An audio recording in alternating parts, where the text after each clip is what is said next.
Nothing outside of that. Okay? Why should they be of service to someone or something outside of themselves? When you do something for someone else, it comes back. It basically comes back to you. It's just like the old adage, that if you do something, it comes back tenfold. Um, if you're having problems yourself, and if you lose yourself in someone else or help someone else through problems, it can actually help you address your problems.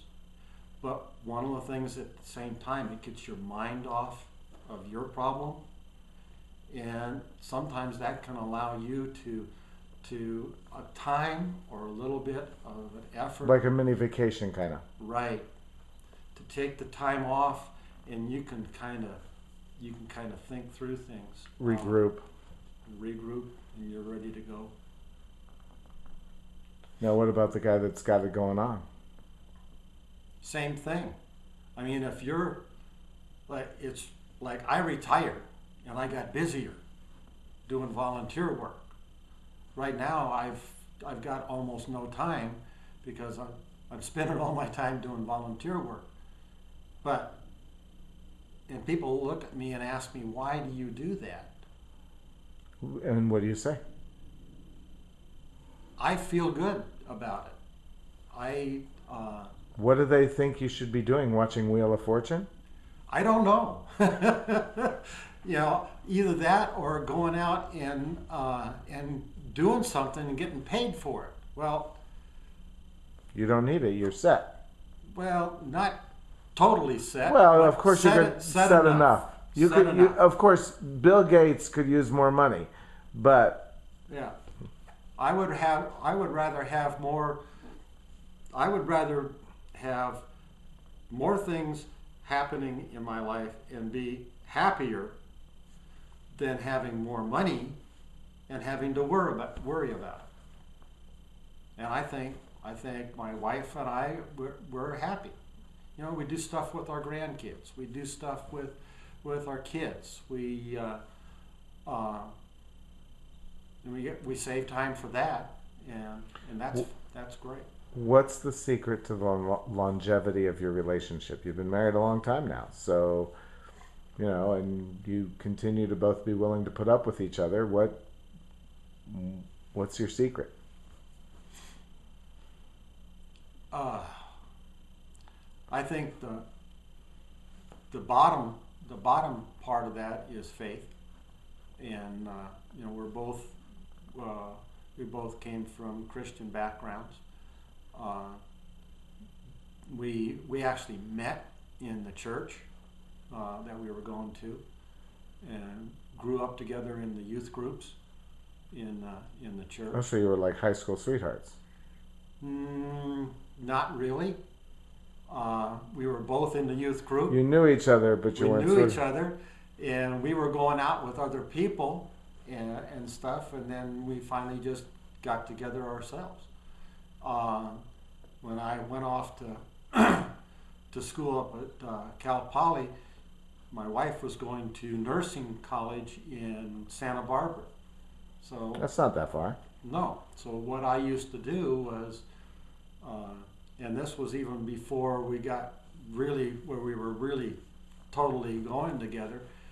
Uh, when I'd make arrangements to go home, I'd stop by and pick her up and take her home, and then pick her up and take her and drop her off and go back up So you had at Holly. least an hour and a half ride between Glendale and Santa Barbara. Yeah, that was kind of fun too.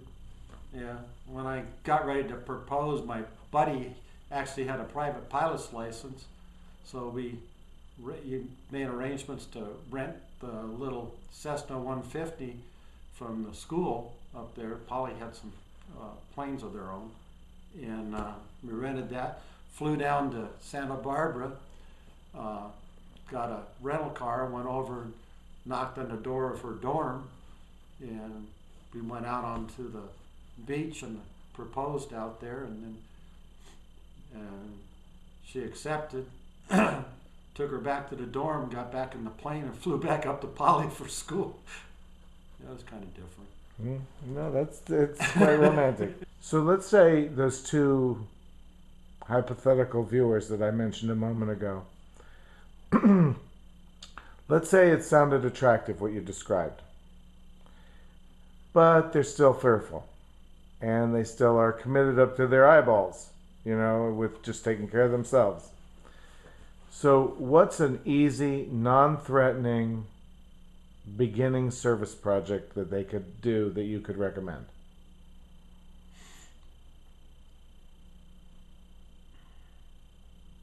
Well, look around in the community and see. For instance, my sister and her husband are currently working with emergency aid in Boulder City. What does that mean? They have like a food pantry and items like that they run up in Boulder City. Mm-hmm. Boulder City's like 15,000 population. They serve 500 people up there out of the pantry, out of the emergency aid pantry. They go around and they have different places like the credit union, some of these others that are taking in donations of food, canned goods, stuff like that. They go over, pick it up, bring it over, set it up in there, and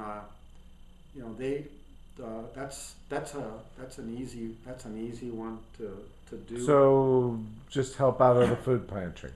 Help out in a food pantry. You can go over, and if you've got like a nursing home or a assisted living home, just go sit and talk to somebody. Just go sit and talk to somebody. Some people like to play chess. Some people like to play dominoes. Some people just like to sit and talk. Go over and sit and talk. Read them a book. I mean, if you've got someone that's blind, just read them a book. I mean, it's simple. It's easy stuff. Once you get and what do you involved think they'll get out of it? Where so let's say they do that. They go read to some 83-year-old woman who has diabetes and has gone blind from it. So, or they go and hand out, bags of food at the food pantry or whatever. One of these projects you'd recommend. What do you think that realistically they can expect to get out of that? They'll feel good. They'll feel good. You get just a simple thank you or a smile where there wasn't one before. If somebody is just where they're not smiling anymore, they're down because of their condition. If you can raise their condition up and put a smile on their face, you have a feeling in you that is like you helped do that. And if you've got any feelings at all, it'll touch you. And What the does more that that feel it like? does that, What does it feel like?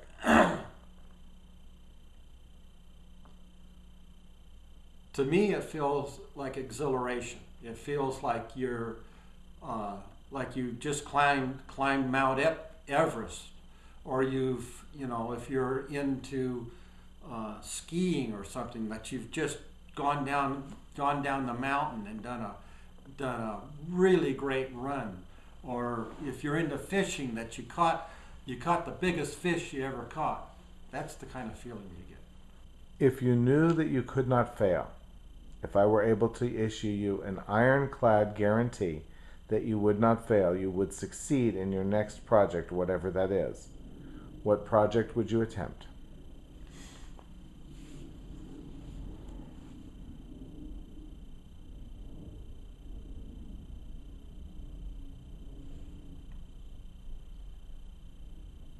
I think the project that I would attempt would be to end homelessness,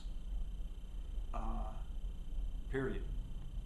Not just veterans, but homelessness. in the U.S. Yes. or in the world? No, in the U.S. In the U.S. We'll start, since we're not going to fail. We'll start with something. Start close, small in start the U.S. small, and close homeless to home. close to Close to home. Okay. And how do you think we could do that? Well, that's not an easy task, and there are several reasons for that. And one of those reasons is we actually have people out there that have been so badly treated by society, or have their images of society and government and how it's tending to drag them down, is that they don't want to be a part of it anymore. And They'd rather be homeless. They'd rather live under the freeway. That's it. Than be in a home or be anywhere. They'd rather be out by themselves, where the government can't, quote, touch them, where they're fending for themselves. And that's the hard part, and that happens with veterans as well as just... Kind of especially with them. They're Right. There's a lot of them, a lot of Vietnam veterans that... Still. These days, Vietnam veterans are getting old. This is true. The youngest one of them's got to be 60.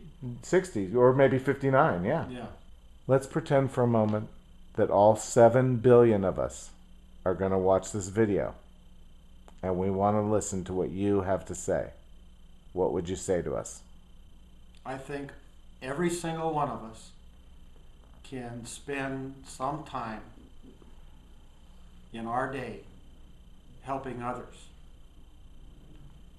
And if all of us did that, all of us would be living together a little bit more in peace, and maybe we wouldn't have war and all the other problems that we've got in the world. If I could give you any superpower, one that you've heard of or one that you make up right now, which one would you request? I would think that would be the one I would want, is to be able to remove pain. Physical, emotional? All of it. Depending on a person's needs, the ability to remove their pain. What's your favorite movie? Brian's song. Who are your heroes? Who are my heroes?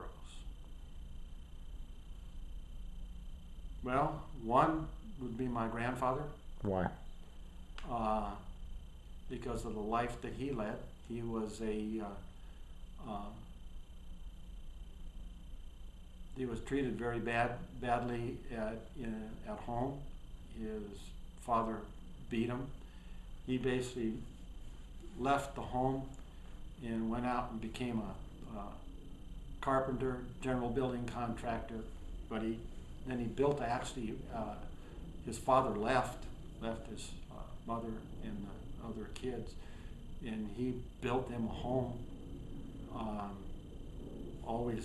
It was always given back to them, and later on he became actually a lay Bible scholar, tremendous individual, and then he imparted a lot of that to my mom, my dad, and they were both heroes too. How so? Teaching me the right way to do things, and teaching me to be a good person. And I think part of the helping others came from both of them. It just kind of grew. Well, thank you so much for taking the time to meet with me. I really appreciate it. You've been very gracious.